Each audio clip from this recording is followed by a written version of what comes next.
Hello, blues and barbecue attendees. It's Ellie here, and I'm very excited to be joined by bandmate, mentor, friend, queen, Iowa City singer songwriter Elizabeth Moen. Elizabeth, thank you for taking some time to talk blues today. Yeah, thanks for having me do this and putting this together. So I'm wondering if you have any direct blues influences on your music. Like, how has blues influenced your style? I think it's influenced it in a lot of ways. Really starting with guitar. I started as a guitarist, and some of my biggest guitar inspirations as a kid and now aren't necessarily blues musicians. However, they are heavily influenced by the blues, and I think um, that just it's one of many examples of how the blues has influenced pretty much all of American music. My biggest influences are Jimi Hendrix and Prince, and yeah, I think like with rock, with soul, R&B, pop. I mean everything, Mm-hmm. country music, like blues music started in the South in like the late 1800s, and it's like African musical traditions, African American work songs, spirituals, and that music Mm-hmm. just was so powerful and just inspired so many things. And so, as for like blues musicians, I can't, I mean, like Muddy Waters, BB King, also amazing musicians that I'm inspired by. Bessie Smith is an amazing blues singer and has definitely. Mm-hmm.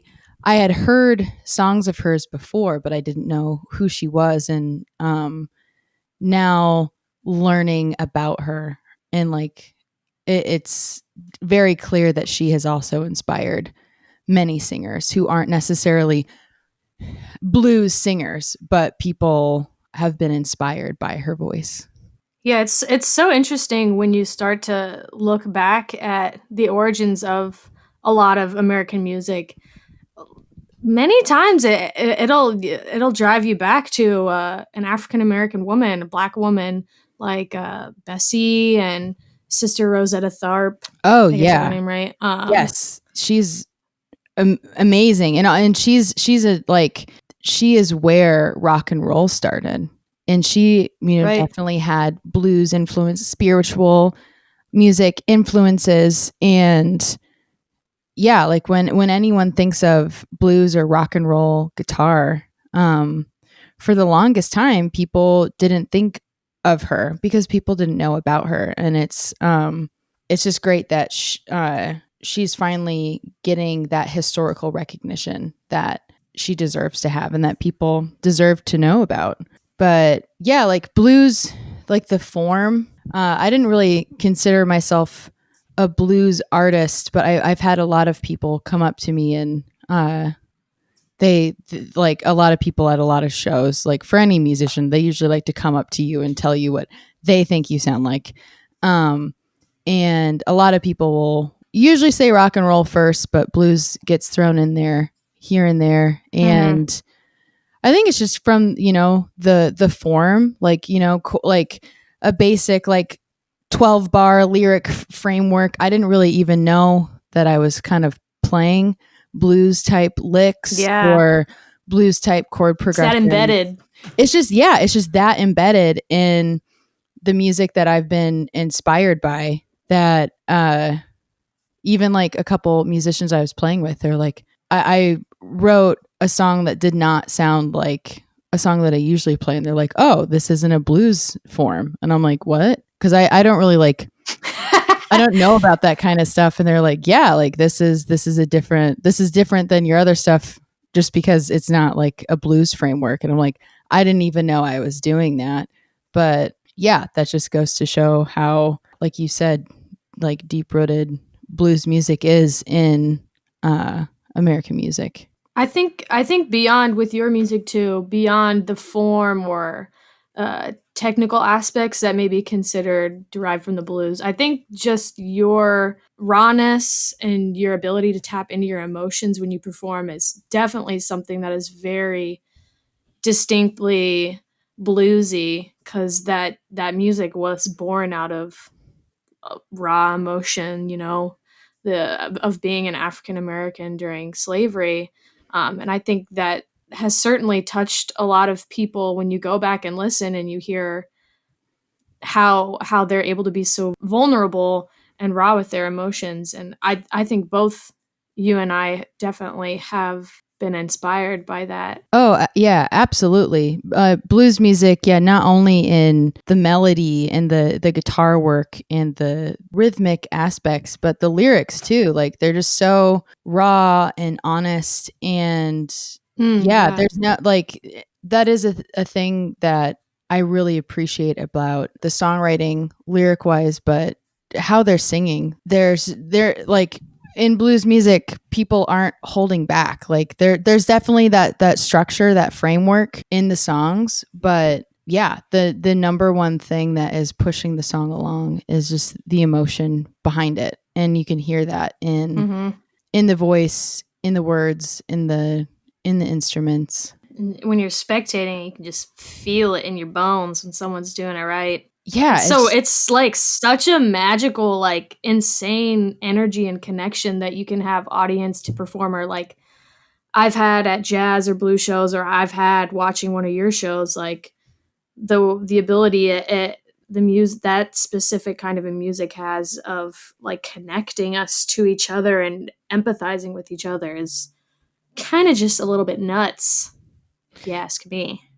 yeah, absolutely. Blues music is just yeah, something that I didn't realize I was so influenced by.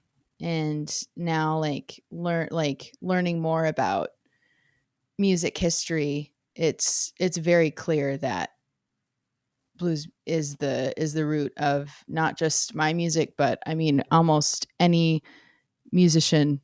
Because I mean American music is very popular music. Even when I'm over in when we've toured in Europe, like American music has definitely influenced other parts of the world in a big way. And so it's not just American music, but it's international too. How much the blues has impacted music Totally. and thus like culture.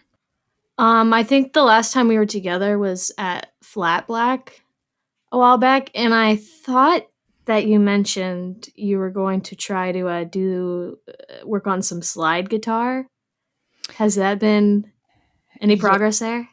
Yeah. There's progress, but it did definitely started at a very low point. Yeah, Sure. slide guitar is really hard, and I think that because of the not simplicity, but because of the form of the blues, it's very cyclical. I think some people like to think that it's it's easy to play or something, and it's not at all. Mhm. And it's they think just because it has like a certain form that it must be yeah easy to do, and it's really not. And that's what I think makes it so great is that it's so in your ears, like approachable and like soothing and like just like you can follow along to it, but you don't necessarily get lost. And you also some listeners don't realize just like how hard it is to Mhm. play blues guitar. It is actually like really hard, and slide too. Like it's you think like, oh, they're just doing like a few notes, but it's a very fragile sound because like if you move Hmm. your finger just a little bit, it's going to sound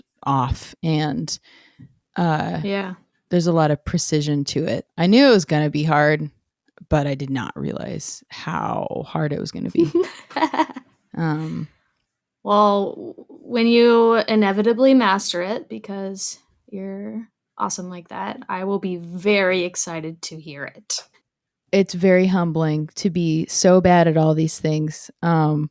But like it feels Right good on. because no one's the Yeah. first time I picked up a guitar, I wasn't just good at it. The first time you do anything, you're not going to be like great at it, but the the point of music is just to do it and to make it. Well, on that note, I want to encourage all of our listeners to check out Elizabeth on social media because she is doing a lot of cool stuff. And definitely go stream her wherever you stream music. Go buy her albums on Bandcamp. They're amazing. Thanks again for talking with us, Elizabeth. Yeah, thanks again for having me.